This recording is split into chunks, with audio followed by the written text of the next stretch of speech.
Yesus, namamu indah. Yesus, ku cinta Kau selalu.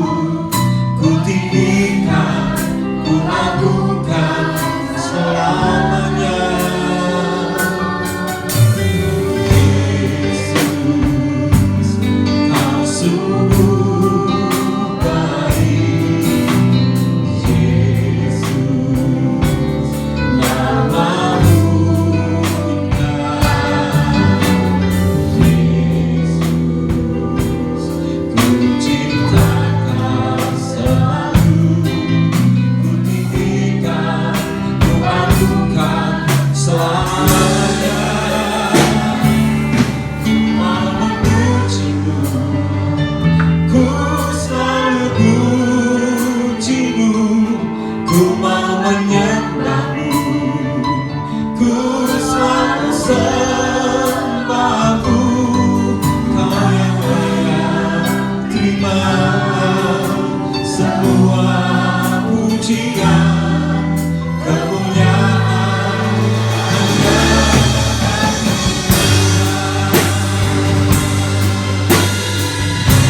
kasih Tuhan. Bila buat kami dalam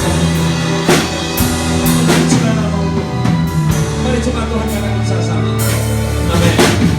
Yesus, Kau sungguh baik. Yesus,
Kau sungguh baik bagi kami, bagi keluarga kami Tuhan. Terima kasih. Oh, it's so good to me. God is so good to me. Oh, God is so good to me. Oh, forevermore. Oh, God is so good to me. God is so good to me. God is so good to me. Oh, mari katakan bersama-sama. Engkau sungguh baik. Engkau sungguh baik bagi keluarga kami. Engkau sungguh baik bagi anak-anak kami. Engkau sungguh baik bagi gereja-gereja Tuhan, bagian Tuhan yang berkembang. Kami percaya Tuhan, ketika setiap umat-Mu Tuhan berlutut di hadapan, berlutut dan menyembah Tuhan, mereka akan mengalami pribadi lepas pribadi yang sakit Tuhan Kau sembuhkan, yang terbagai berat Tuhan berikan Tuhan, yang sakit Tuhan berikan cara yang Kau gunakan cara yang sakit Kau sembuhkan, yang berikan bebaskan, baik mereka yang buta menjadikan, yang lupa berbicara, yang buta melihat. Oh, terima kasih Tuhan, yang tuli yang mendengar, yang bisu yang berbicara, yang memuliakan nama-Mu, bersorak-sorak atas nama-Mu, sebab nama-Mu Tuhan diucap, Engkaulah Juru Selamat kami, Yesus Kristus Tuhan Juru Selamat kami.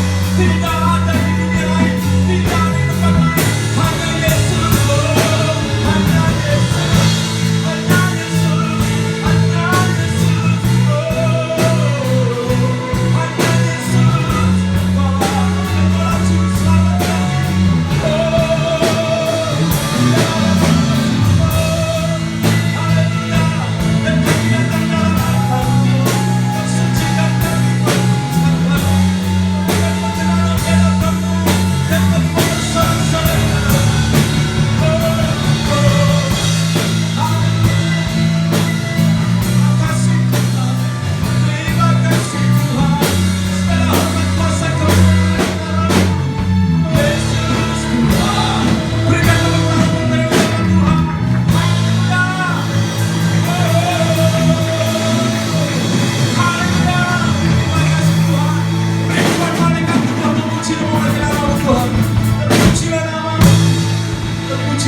Tuhan Yesus, terima kasih Tuhan. Segala kemuliaan hanya bagi Engkau Tuhan, Raja di atas segala raja.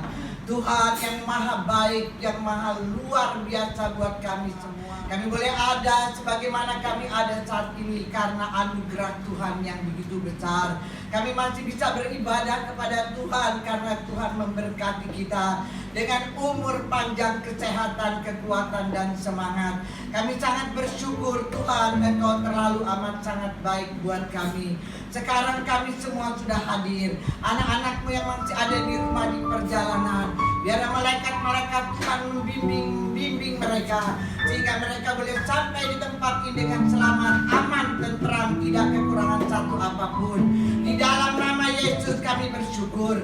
Hari ini kami akan berjumpa dengan orang-orang yang sehat, orang-orang yang baik, orang-orang yang tepat, orang-orang yang benar.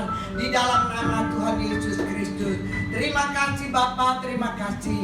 Dan sebentar lagi kami juga anak-anak-Mu akan memberi ya Tuhan, semua apapun yang mereka lakukan dan apapun yang mereka berikan, semua akan dipergunakan untuk kerajaan-Mu, untuk kemuliaan-Mu. Oleh karena itu Tuhan berkati anak-anak-Mu yang memberi, apapun yang mereka lakukan Tuhan berkati.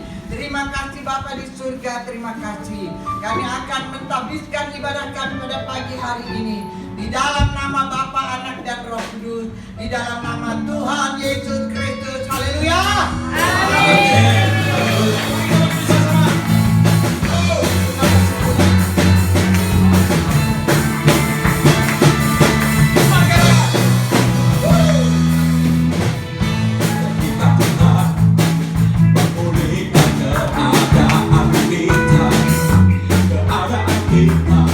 Seperti orang yang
usah ku takut. Katakan Allah menjagaku. Allah menjagaku.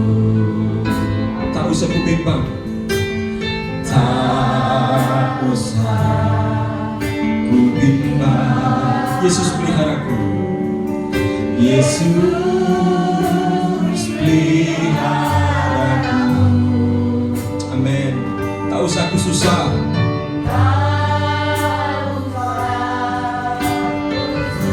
Roh Kudus yang menghibur saudara saya. Roh Kudus hiburku, tak usah ku cemas. Dia memberkati saudara saya. Dia memberkatiku.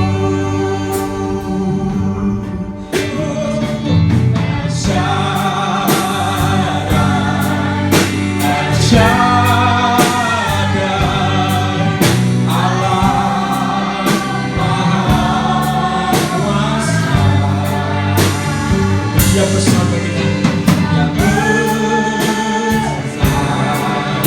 Yang besar, Esa dunia.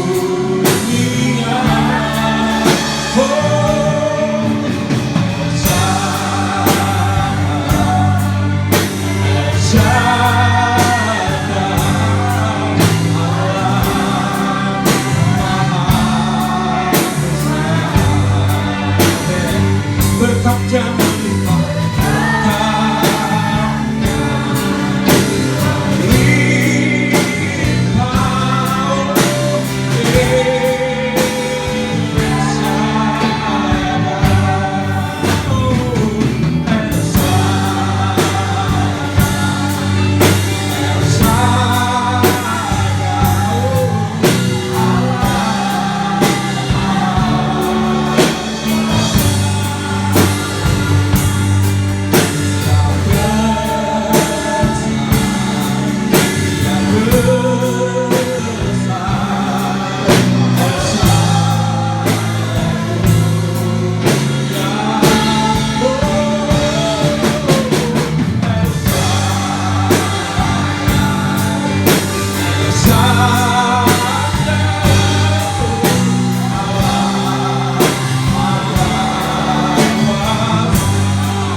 menjalani hidup ini kami tidak takut karena kami beserta Engkau. Oleh karena itu Tuhan Yesus, Engkau tuntun setiap kami dan biarlah apa yang kami lakukan seturut dengan kehendak-Mu. Bapa yang baik, Kau berkati umat-Mu yang hadir pada hari ini, dan Kau juga berkati umat-Mu yang ada di rumah. Kami serahkan semua dalam tangan kasih Tuhan. Engkau sembunyikan hamba-Mu di balik salib. Biarlah Engkau saja yang berkata-kata, dan Engkau jauhkan hamba-Mu dari mencuri kemuliaan. Terima kasih Bapa yang baik. Kami siap mendengarkan firman. Hanya di dalam nama Tuhan Yesus Kristus kita semua yang siap mendengarkan firman Tuhan, katakan amin. Sekali lagi, shalom. Shalom. Kita langsung saja buka di dalam Yeremia 17 ayat yang pertama sampai ayat yang ke-18. Tetapi saya mau bacakan ayat yang ke-7 saja. Dengarkan firman Tuhan, Yeremia 17 ayatnya yang ke-7. Diberkatilah orang yang mengandalkan Tuhan, yang menaruh harapannya pada Tuhan. Kalau kita lihat di dalam Yeremia 17 ayat 7 di sini, ada kata yang luar biasa di sini yang ayat pertama, yaitu diberkatilah orang yang mengandalkan Tuhan. Oleh karena itu, pada kesempatan pagi ini saya kasih tema khotbah saya, yaitu mampu bertahan karena mengandalkan Tuhan. Dalam sebuah survei yang dilakukan oleh Edna Medford, ada salah satu presiden terbaik di Amerika, yaitu bernama Abraham Lincoln. Para ahli sejarah pun menyebutkan bahwa hingga 65 kali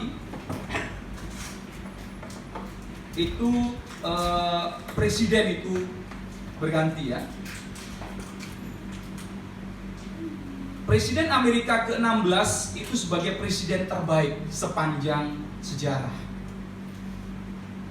Apa yang membuat Abraham Lincoln berhasil dalam tugas dan mengemban sebagai jabatan presiden Amerika yang ke-16? Atau kenapa? Apa yang membuat presiden Abraham Lincoln ini berhasil?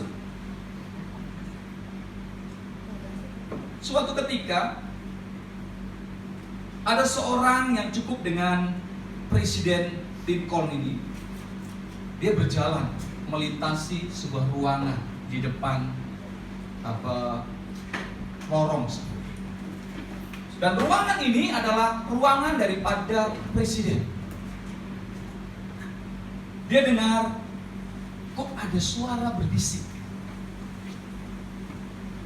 Nah, presiden sedang bicara dengan siapa? Terus kemudian karena dia dekat dengan seorang presiden, dia mencoba untuk mengintip. Karena pintu itu terbuka. Jadi dia tanpa ketok pintu, karena ruangan itu terbuka, dia langsung masuk dan mengintip. Apa yang terjadi? Apa yang dilakukan oleh presiden ini terlihat dengan jelas di mata dia, bahwa presiden sedang berlutut di samping tempat tidurnya dan mengucapkan doa dengan segenap hati. Jadi di sini dikatakan, dari penelitian ini juga dikatakan, keberhasilan Presiden Lincoln ini terletak pada kesadaran dirinya untuk selalu mengandalkan Tuhan.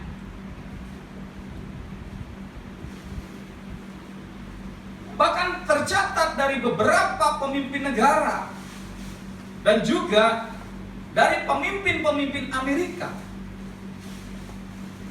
Presiden ke-16 inilah presiden yang luar biasa. Karena presiden ini selalu mengandalkan Tuhan.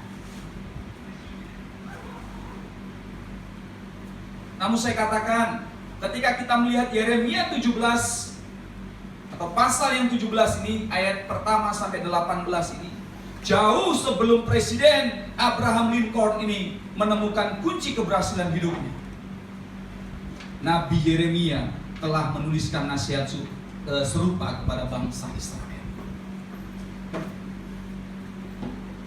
Dia katakan di ayat yang ke-7, sekali lagi saya bacakan, diberkatilah orang yang mengandalkan Tuhan, yang menaruh harapannya pada Tuhan.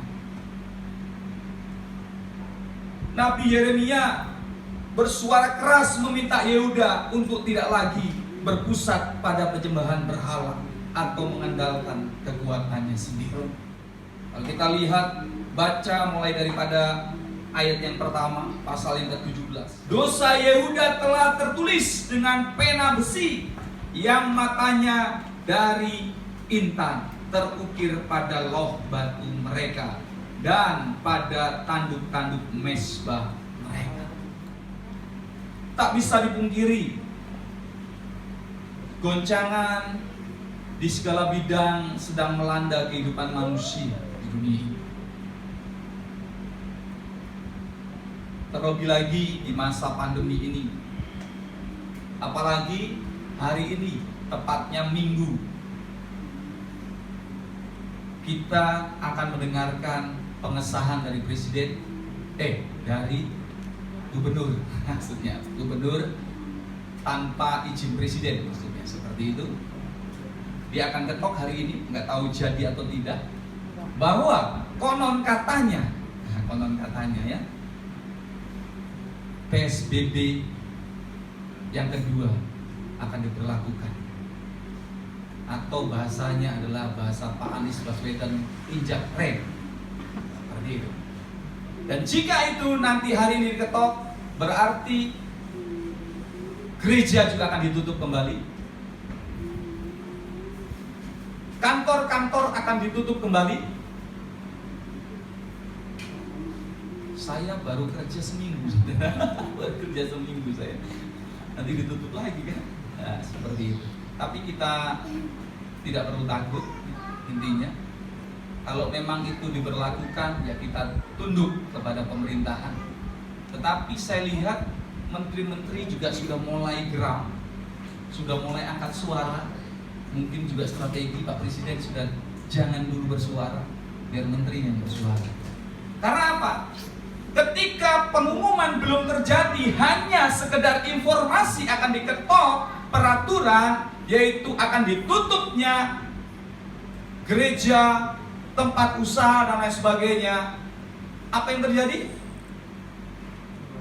Apa terjadi? Kurs dolar meningkat ya, seperti itu. Terus kemudian apa?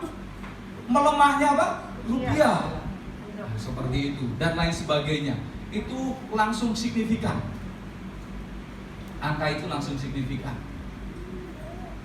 Itu padahal baru diumumkan. Karena memang ini kalau benar terjadi, nggak tahu itu ya. Karena apa? Karena pengusaha-pengusaha waktu dibuka ya, untuk atau diperbolehkan mal-mal, diperbolehkan tempat-tempat usaha itu berjalan, mereka sudah gelontorkan dana yang luar biasa. Bahkan dari pemerintah pun itu menggelontorkan dana ini supaya apa? Perekonomian itu kembali stabil. Tetapi ternyata yang terjadi apa?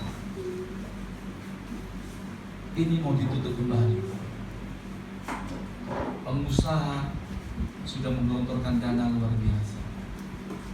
Presiden atau dalam hal ini dari pemerintahan juga sudah menggelontorkan dana untuk menstabilkan perekonomian juga luar biasa besar. Pasti pengusaha protes, ya itu pasti. Kita tunggu tanggal mainnya. Saya yakin banyak berbondong-bondong juga akan protes. Nah, memang tidak dipungkiri bahwa goncangan ekonomi, goncangan kehidupan di masa-masa ini semakin hari terasa semakin berat. Tetapi ingat, pesan Yeremia, diberkatilah orang yang mengandalkan. Firman Tuhan dalam Yeremia 17 ayat 5-6 menuliskan, beginilah firman Tuhan, terkutuklah orang yang mengandalkan manusia, yang mengandalkan kekuatannya sendiri, dan yang hatinya menjauh daripada Tuhan. Ia akan seperti anak bulus di padang belantara. Ia tidak akan mengalami datangnya keadaan baik. Ia akan tinggal di tanah angus, di padang gurun, di negeri padang asin yang tidak berpenduduk. Nah, kalau kita lihat bahwa latar belakang daripada teks yang terambil di dalam Yeremia ini, kenabian daripada Yeremia itu sudah berlangsung 3 masa. 3 masa pemerintahan. Mulai daripada pemerintahan Yosua, itu mana Mas Yosua? Pemerintahan Mas Yosua itu. Terus kemudian pemerintahan Yoyakim sampai kepada pemerintahan Zedekia. Maka kalau kita lihat masa kenabian Yeremia ini, karena dia lakukan dari dia sejak muda, oleh karena itu dia bisa mengalami 3 pemerintahan. Dia melampaui atau melampaui 3 pemerintahan ini. Pada masa Raja Yosua memerintah tentunya, Ia terkenal dengan melakukan reformasi yang hebat untuk memperbaiki taraf kehidupan orang Yahudi. Itu masa di mana Yosua memimpin. Yeremia itu dapat meningkatkan taraf kehidupan orang Yahudi, terutama itu di bidang kehidupan. Oleh karena reformasi-reformasi yang dilakukan ini, penduduk Yehuda secara ekonomi menjadi makmur. Mereka menikmati yang namanya keamanan. Karena apa? Militer yang kuat, sistem pemerintahan yang sebelumnya kacau pada masa Raja Manasye, ya, sebelum Raja Yosua itu ada Manasye. Nah, ketika kepemimpinan daripada Yosua diperbaiki oleh yang namanya Yeremia, jadi kepemimpinan Manasye itu yang dulunya kacau menjadi hebat. Dari segi kekuatan militer, keuangan, perekonomian itu luar biasa meningkat, sehingga mendatangkan rasa aman dan sejahtera bagi Yehuda waktu itu. Akan tetapi reformasi di bidang ekonomi, sosial dan militer, ya, itu memang sangat susah waktu itu. Jadi susah diikuti. Dengan reformasi yang serius di bidang keagamaan. Di sisi lain, kata gini, sisi lain adalah bidang keamanan, militer, keuangan itu baik. Tetapi masa ini di dalam bidang keagamaan itu tidak mengikuti. Pada masa itu penduduk Yehuda melanjutkan kebiasaannya seperti agama-agama kafir. Sebagaimana mereka itu melakukan pemujaan kepada dewa-dewa. Ada ibadah kepada Baal, ada berhala-berhala, bahkan dikatakan berhala-berhala pelacuran suci. Seperti itu. Dan juga praktek ketidakadilan sosial menjadi praktek hidup yang lazim pada waktu itu di zaman di Yehuda. Dalam konteks kehidupan seperti inilah Yeremia bernubuat atas tentunya otoritas Tuhan. Karena ia memang benar-benar orang yang takut akan Tuhan. Yeremia pun mengingatkan kepada orang-orang Yahudi tentang bagaimana Tuhan telah memperlihatkan kasih setianya kepada mereka. Di sisi lain, Yeremia juga mengkritik penduduk Yehuda dengan keras karena ketidaksetiaan mereka kepada Tuhan. Mereka ini dipelihara, mereka ini diperhatikan oleh Yeremia. Perekonomian mereka, kesejahteraan mereka itu diperhatikan oleh Yeremia. Tetapi di sisi itu Yeremia perhatikan, tetapi apa yang terjadi? Rakyat, penduduk justru mengandalkan kekuatannya sendiri. Kadangkala mungkin kita juga sering kali seperti itu. Ketika perekonomian kita mapan, ketika segala sesuatu kita sejahtera, semuanya aman, kita ngerasa bahwa semuanya karena kita. Mereka tidak ingat lagi, atau kita tidak ingat lagi, bahwa semuanya yang kita lakukan atau yang kita peroleh ini adalah semua daripada Tuhan. Begitu juga dengan keadaan Yehuda pada waktu itu. Di masa-masa sebelumnya, mereka atau perekonomian mereka itu sangat buruk. Pemerintahan mereka sangat kacau. Ketika Yeremia membuat semuanya itu menjadi terbalik. Aman, nyaman, perekonomian mereka kuat. Tetapi justru apa yang terjadi? Dalam sisi spiritual mereka menjadi lemah. Karena mereka menganggap semua yang mereka dapatkan, semua yang mereka peroleh itu karena dirinya, karena dari mereka sendiri. Akhirnya mereka condong untuk mengandalkan kekuatan mereka sendiri. Firman Tuhan juga menegaskan sekalipun dunia bergoncang, setiap kita yang hidup di dalam Kristus menerima kerajaan yang tidak tergoncangkan. Itu bisa Bapak Ibu catat di dalam Ibrani 12 ayat 28. Tuhan Yesus telah menerima segala kuasa di bumi dan di surga. Karena itu tidak ada yang tidak mungkin bagi Tuhan. Artinya bahwa kita tidak perlu takut menghadapi goncangan, sebab Tuhan yang akan menopang dan melindungi setiap pribadi, lepas pribadi kita. Sekalipun keadaan dunia serba tidak menentu, bagi orang yang hidup mengandalkan Tuhan ada yang namanya pengharapan. Itu kita lihat di dalam Yeremia 17 ayat 7 sampai 8 saya bacakan lagi.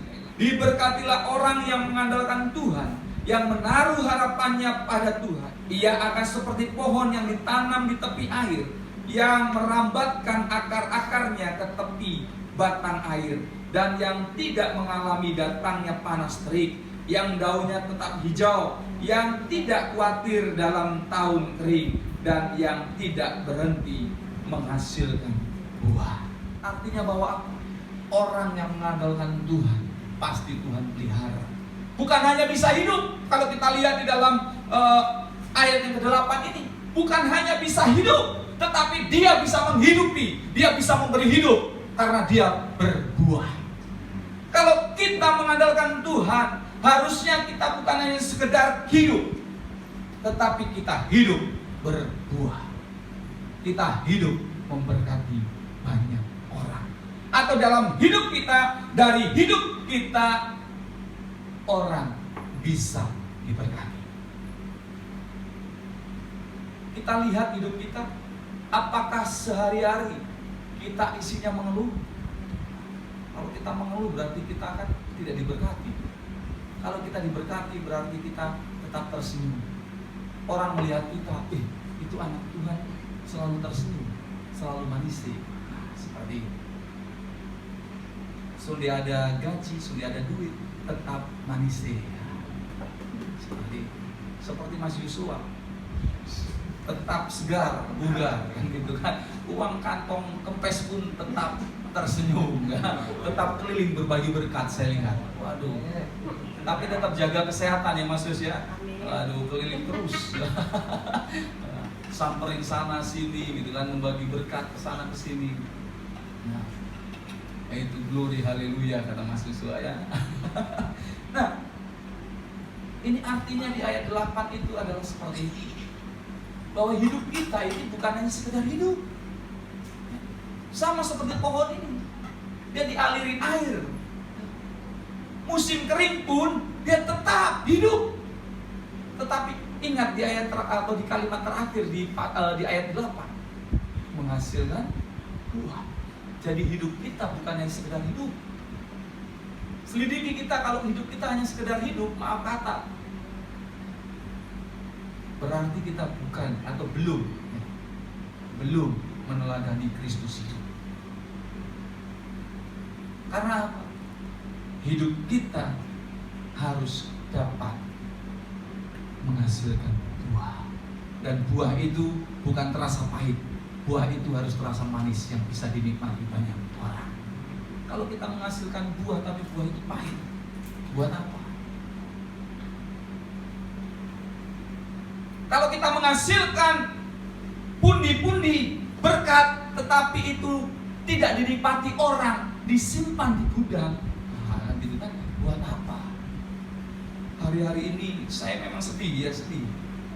Kawan-kawan satu persatu dipanggil Tuhan karena COVID. Banyak hamba-hamba Tuhan dipanggil Tuhan karena COVID. Baru saja sehari 2 hari yang lalu ada 2 hamba Tuhan dipanggil Tuhan karena COVID. Hanya 3 hari di rumah sakit. Hari ini istrinya kita doakan supaya baik-baik, karena satu keluarga ternyata jadinya kena. Jadi Bapak Ibu memang harus hati-hati. COVID ini beneran. Beneran. Dulu saya juga ini paling tipu-tipu kan. Seperti itu. Ternyata ini bukan tipu-tipu, ini beneran. Nyata.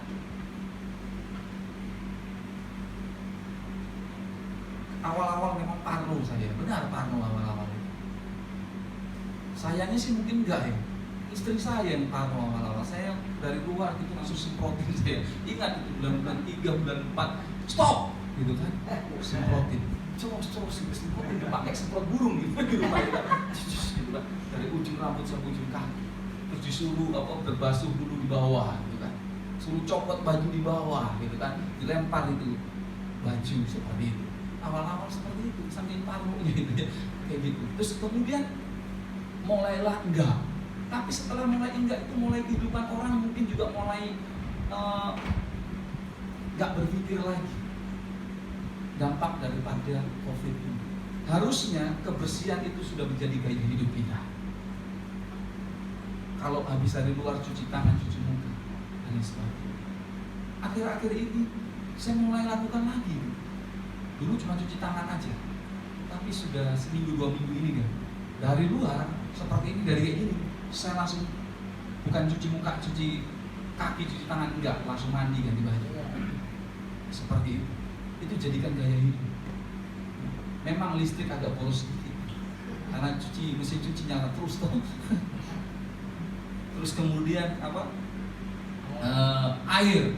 Nah, tagihan air listrik. Terus kemudian sabun, waduh, itu memang agak meningkat, tetapi untuk kesehatan, ya. Memang kesehatan mahal, lebih mahal lagi kalau sakit. Sehat mahal, iya, lebih mahal lagi kalau sakit. Ya kalau sakit masih bisa ditolong, kalau tidak, Tuhan panggil penyesalan tiada duanya. Seperti itu. Orang yang hidup mengandalkan Tuhan pasti dibuat berbeda oleh Tuhan, sehingga tidak perlu takut pada musim-musim kering. Hidup mengandalkan Tuhan berarti tidak lagi hidup mengandalkan diri sendiri, kekuatan, kepintaran, kekayaan, atau bahkan kedudukan yang hari ini kita peroleh. Bahkan di Mazmur mengingatkan pada kita, yaitu Mazmur 103 ayat 14. Ada yang bisa bantu saya untuk membacakan? Inilah firman Tuhan. Sebab Dia sendiri tahu apa yang Dia ingat bahwa kita ini debu. Jadi kita ini hanya sebuah debu atau sebutir debu. Jadi kita harus ingat, di dalam Mazmur 103 ayat 14 ini mengingatkan kita bahwa kita ini adalah debu. Debu itu sekali dikebas itu hilang, terbang, nggak tahu entah kemana. Kalau Bapak Ibu ada debu misalnya di sini, Bapak Ibu kebas, misalnya tandain debu ini adalah yang saya mau cari, terus dikebas, dicari, bisa? Nggak bisa. Kita itu hanya sebutir debu. Nggak ada artinya sebenarnya kita ini. Segala hal yang melekat pada diri kita takkan mampu menolong kita dari yang namanya goncangan dunia. Sebab semuanya itu serba terbatas, termasuk umur kita juga itu terbatas. Kalau nggak hari ini kita dipanggil Tuhan, entah itu besok, lusa, kita nggak tahu. Tapi intinya yang pasti adalah kita pasti mati. Kita bisa pertahankan kekencangan otot-otot kita atau kulit kita ini sampai berapa lama?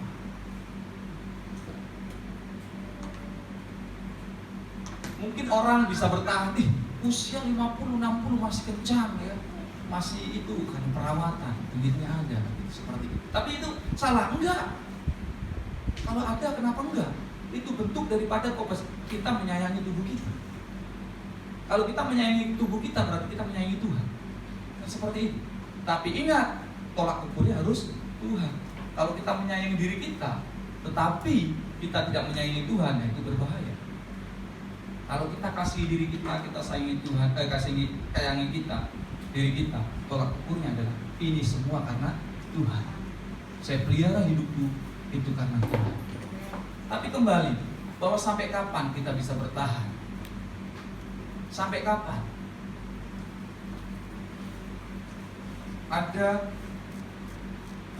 Saya pernah baca sebuah artikel. Ada seorang wanita kaya raya, kalau nggak salah di Amerika, kalau nggak salah itu. Dia ini takut hanya cuma satu, takut menua. Nggak tahu apakah ini juga yang ditakuti oleh para kaum wanita. Di artikel itu disebutkan bahwa seorang perempuan ini hanya takut menua. Bukan takut usianya itu menjadi tua, tidak, tetapi takut fisiknya menua. Termasuk salah satunya adalah kulitnya keriting. Oleh karena itu setiap tahun, setiap hari berganti hari, bulan berganti bulan, tahun berganti tahun, dia mengajak apakah ada yang kurang dari dirinya. Setelah dia lihat kekurangan dalam dirinya, dia lakukan operasi plastik, lakukan operasi dan sebagainya. Mungkin itu bisa, tapi sampai berapa lama itu bertahan? Jadi ibu-ibu ya, jangan takut keriput ya, seperti itu. Nanti ketika kita dipanggil Tuhan juga, tubuh yang fana ini, daging yang fana ini, itu bukan hanya keriput Bapak Ibu, membusuk. Tetapi yang kekal itu apa? Roh kita.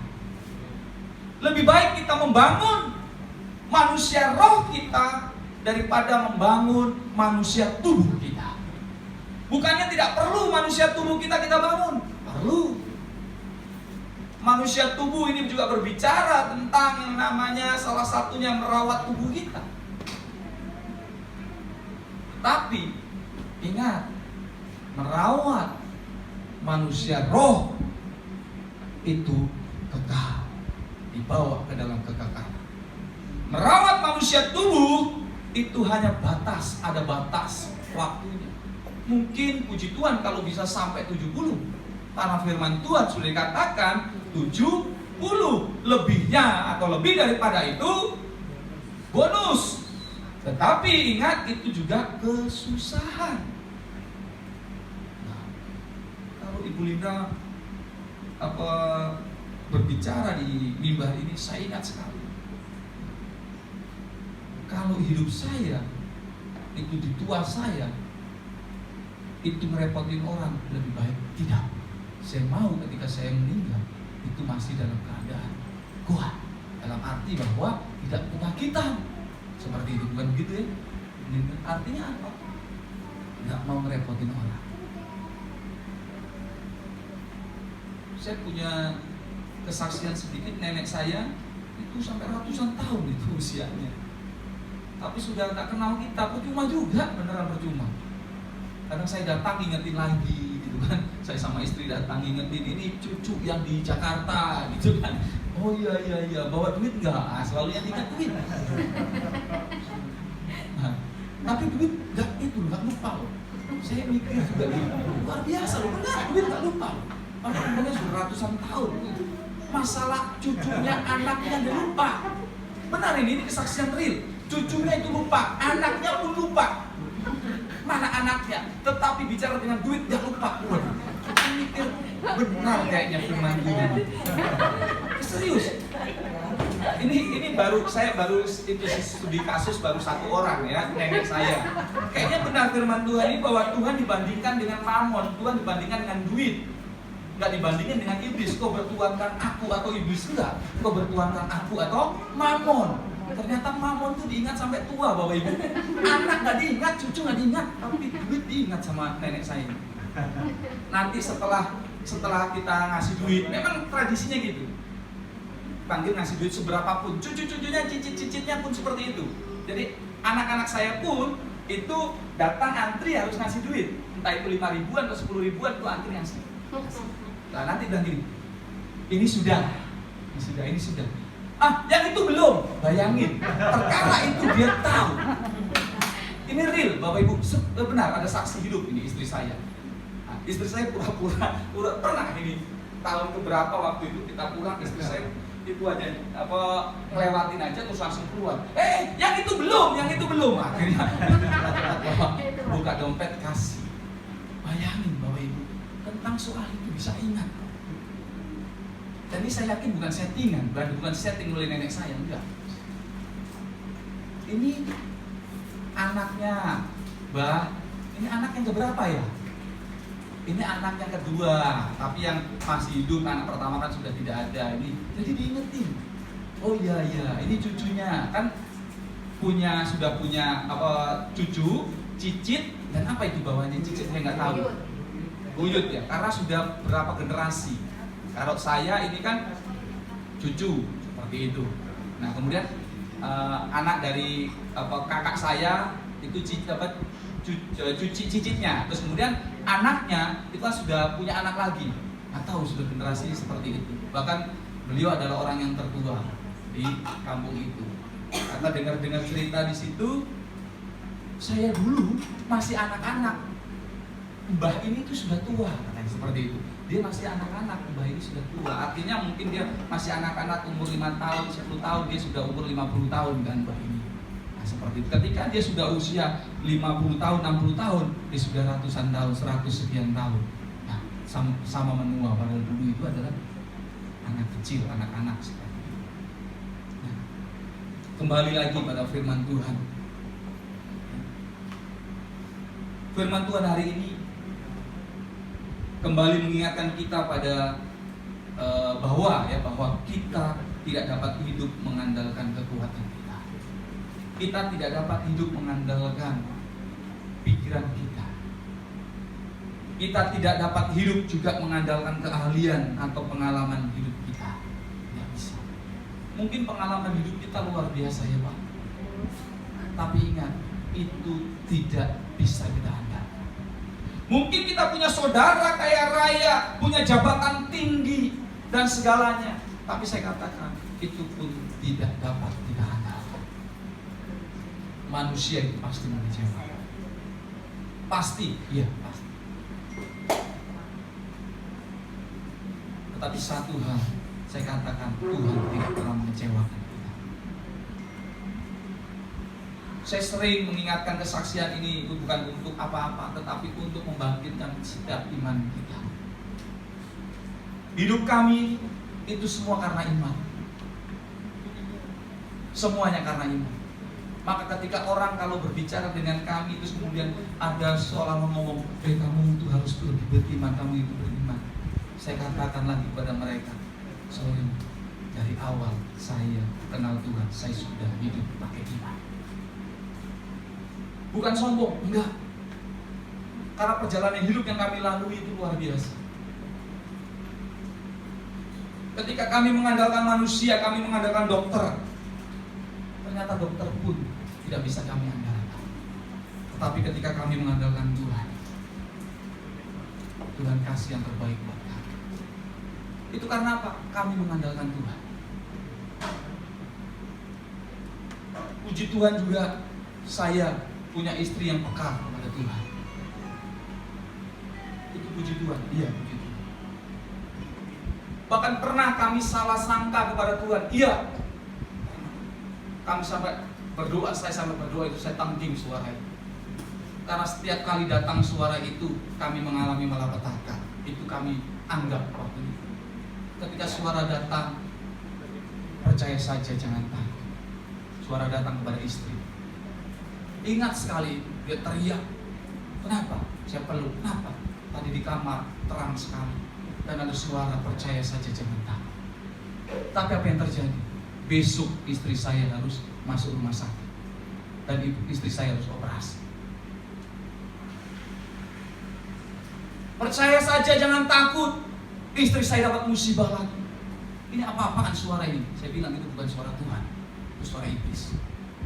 Saya berdoa, saya tangkip, saya usir suara ini.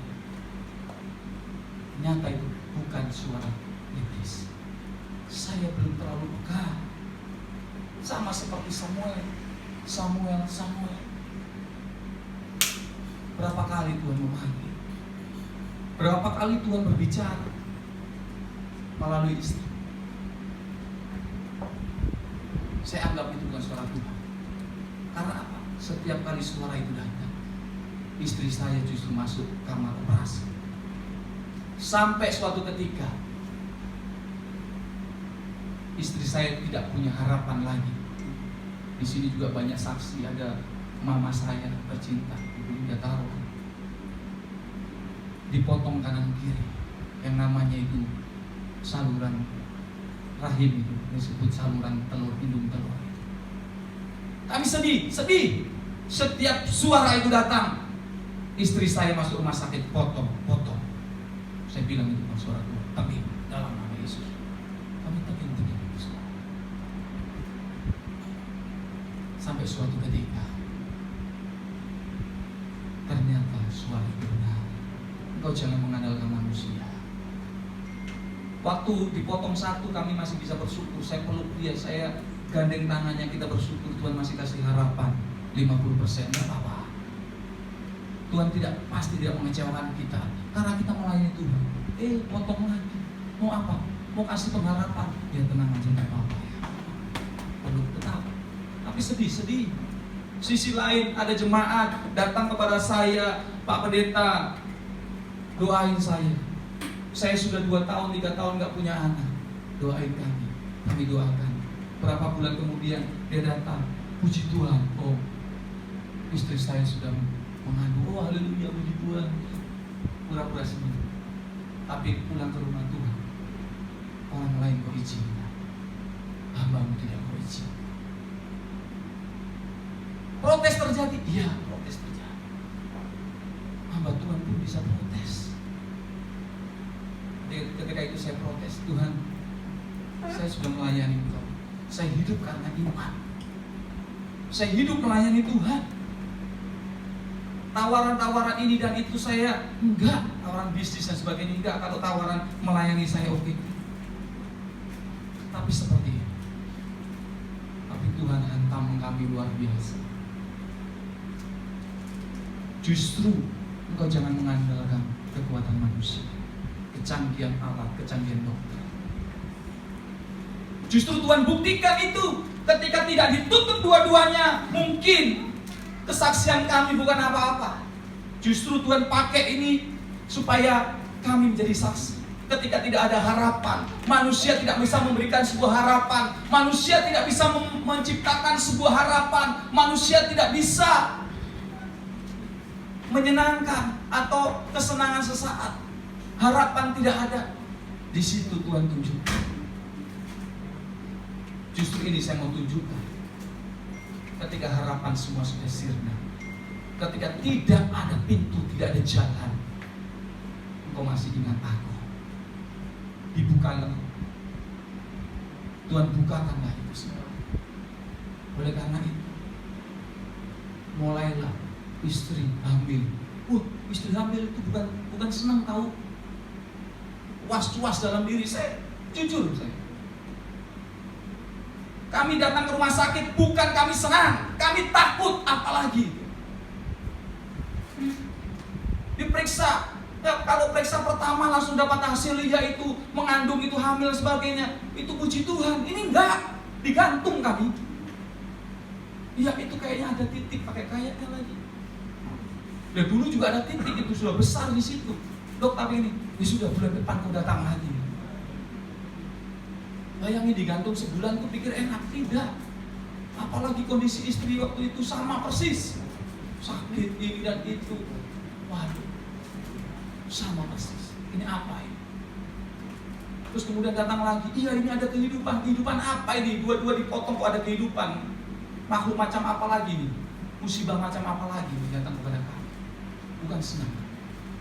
Kami bertanya, Tuhan kirimkan musibah apa lagi? Izinkan musibah apa lagi nih? Kami tengging-tengging, kami berdoa terus. Sampai kepada bulan yang ke-5, nggak salah. Jadi 1 bulan, 2 bulan, 1 bulan ke-5 itu ketakutan Bapak Ibu. Bukan kami sendiri, tidak ketakutan karena sakit terus kita. Sakit terus. Perutnya panas terus. Aduh Tuhan, apa lagi? Gak bisa naik turun tangga, kesakitan dan sebagainya. Kita terus berdoa. Bulan ke-5 kontrol. Itu masih ketakutan. Iya, masih ketakutan. Kami datang ke rumah sakit. Kami cuma bersandar karena hidup kami karena iman. Ketika di USG, ini berupa bayi. Mulai kami tersenyum.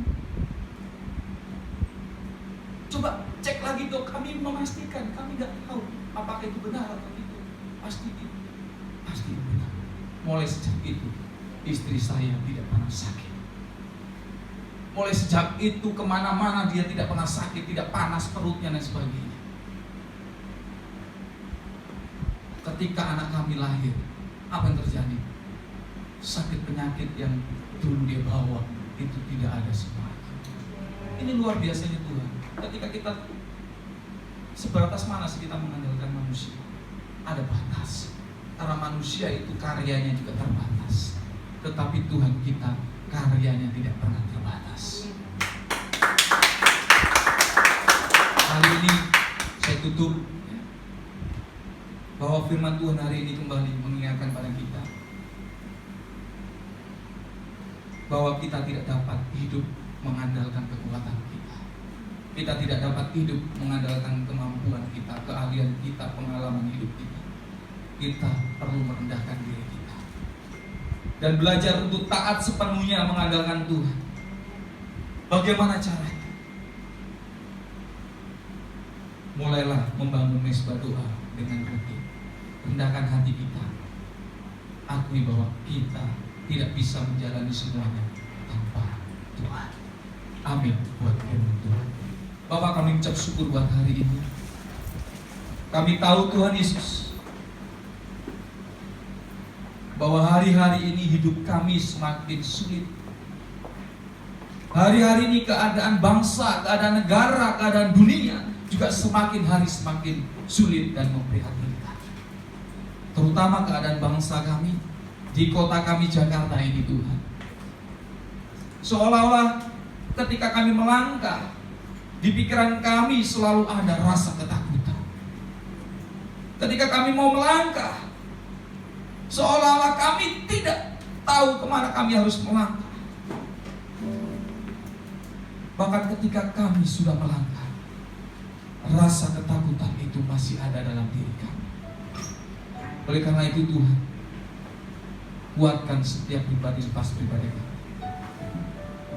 Berikan kemampuan kepada setiap kami untuk menjalani hidup ini.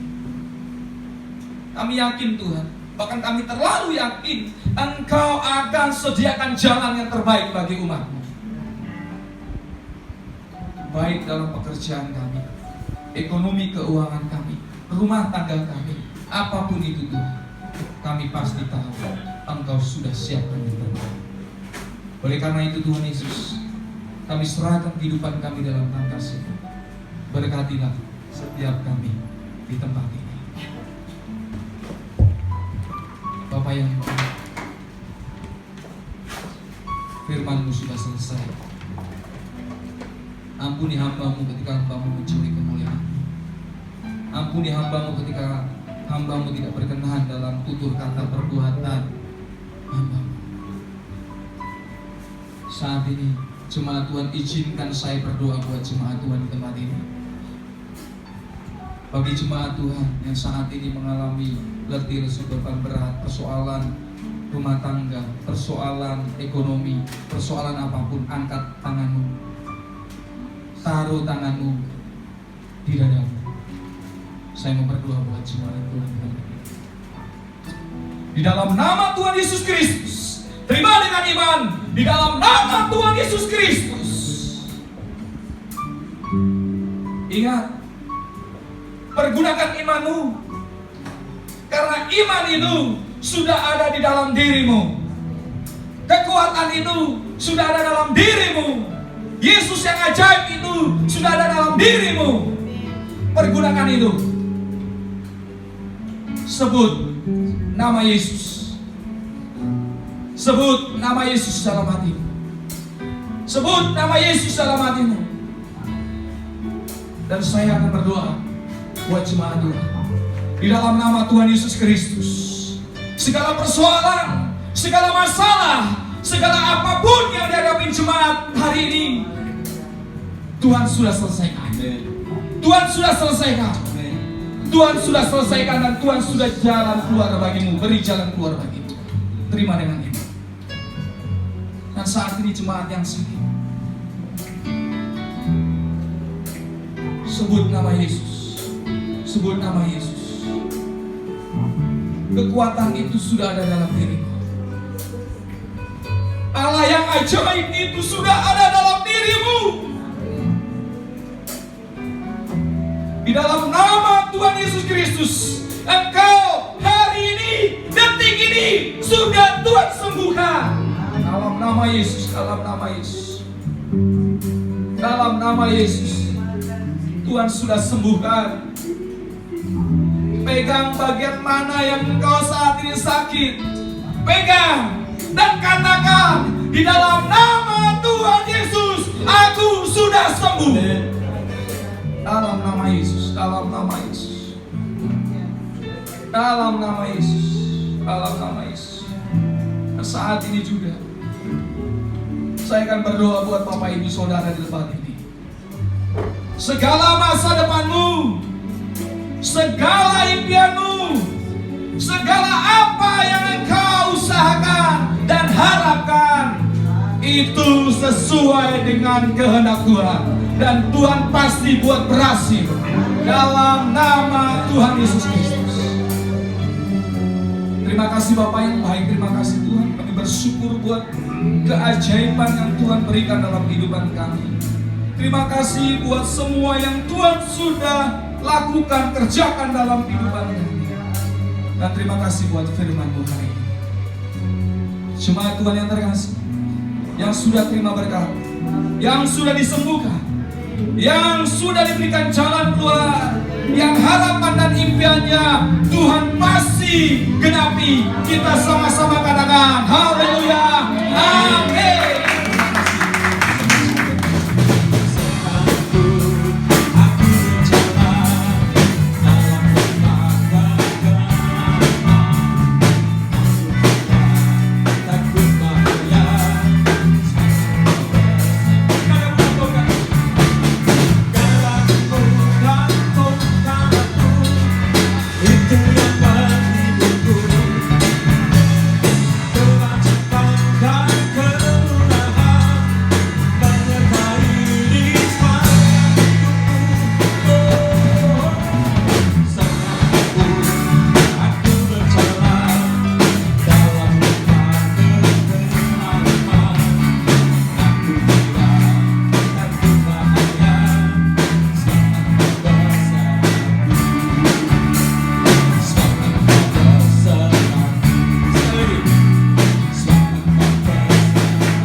ingatkan kami, Kau sadarkan kami oleh kuasa Roh Kudus-Mu yang manis yang ada di dalam kami. Karena kami tahu bahwa roh yang ada di dalam kami lebih besar dari segala roh apapun yang ada dalam dunia ini. Kami bersyukur bahwa kami harus tetap berharap dan bersandar kepada Tuhan saja. Karena kami tahu kami bisa bertahan di dalam segala keadaan, situasi seburuk apapun. Kalau kami terus berharap dan bersandar kepada Tuhan, maka kami akan tetap berada dalam pemeliharaan, perlindungan, dan penjagaan Tuhan. Terima kasih Bapa. Doa hamba-Mu bagi semua anak-anak-Mu, bagi semua jemaat dimanapun mereka berada, yang saat ini sedang mengikuti ibadah, yang saat ini sedang mendengarkan firman-Mu, Tuhan, untuk semua jemaat-Mu Tuhan. Kami percaya ketika mereka mendengar firman Tuhan, yang sakit sudah disembuhkan, yang lemah sudah dikuatkan, pintu-pintu yang tertutup sudah dibukakan. Kami sangat bersyukur semua mereka yang membutuhkan pertolongan sudah ditolong oleh Tuhan. Segala kebutuhan mereka apapun itu, jasmani, rohani, keuangan, pekerjaan, usaha, Tuhan sudah sediakan. Dan kami percaya ketika mereka mendengar firman Tuhan, iman mereka terus semakin hari semakin kuat di dalam-Mu. Dan mereka percaya bahwa seluruh kehidupan Kristus sudah ada di dalam diri mereka. Terima kasih Bapak, kami juga berdoa Tuhan untuk pembukaan atau pentahbiskan atau ya pembukaan gereja cabang Tuhan Bukit Sion di Tanjung Pinang. Kami percaya kalau Tuhan menghendaki, maka Tuhan sediakan semua tanpa terkecuali dalam nama Yesus. Dari mulai tempat, pengkhotbah, pemain musik, semua Tuhan sediakan. Dana Tuhan sediakan. Saya sangat percaya Tuhan yang menghendaki, maka semua pasti akan diselesaikannya dalam nama Tuhan Yesus. Kami juga berdoa untuk anak-anak Tuhan yang pada hari ini tidak bisa hadir, mungkin karena mereka takut dan sebagainya. Kami percaya ketika mereka mendengar firman melalui live streaming, mereka akan bangkit kembali dan bangun kembali. Mereka akan menjadi anak-anak Tuhan yang berani, yang tidak takut. Dan kami percaya sungguh bahwa setiap orang yang berharap dan bersandar pada Tuhan pasti dijaga dan dilindungi dan dipelihara Tuhan. Kerajaan Tuhan datang dan kehendak Tuhan yang jadi atas Indonesia, atas gereja-gereja Tuhan, atas hamba-hamba Tuhan, atas seluruh keluarga besar jemaat Bukit Sion, atas seluruh gereja Bethel Indonesia dimanapun itu berada. Kami percaya Tuhan, oh haleluya, kerajaan Tuhan datang dan kehendak Tuhan saja yang jadi di dalam kebenaran yang sejati, yaitu firman Tuhan adalah kebenaran, di dalam sukacita damai sejahtera, keberhasilan, keberuntungan, kemenangan yang hilang gemilang. Di dalam nama Yesus sekarang sampai selama-lamanya. Kita akan sama-sama mengucapkan iman bagi Indonesia yang kita cintai. Katakan bersama dengan saya perkataan iman. Indonesia sehat. Indonesia sehat. Indonesia sejahtera. Indonesia Indonesia jaya. Indonesia menang atas COVID. Indonesia menang atas virus. Indonesia tidak akan mengalami resesi. Indonesia kaya raya. Indonesia diberkati oleh Indonesia Yesus. diberkati Tuhan Yesus. Indonesia dalam genggaman Indonesia dalam Tuhan. genggaman Tuhan. Indonesia penuh kemuliaan Tuhan. Tuhan Yesus adalah juru selamat. Juru selamat. Indonesia. Tuhan Yesus memberkati Indonesia berkelimpahan dalam semua sektor selama-lamanya. Haleluya. Amin. Turunlah atas kita sekalian segala berkat, anugerah, rahmat dan kasih yang sempurna dari Bapa kita Yesus Kristus, persekutuan, pimpinan, bimbingan, kekuatan, penghiburan, penyertaan Roh Kudus dan damai sejahtera Allah yang melampaui segala akal dalam Yesus Kristus memelihara hati dan pikiran kita sekalian dan seluruh keluarga kita dimanapun mereka berada saat siang hari ini sampai selama-lamanya. Katakan amin. Makasih Yesus, terima kasih Yesus.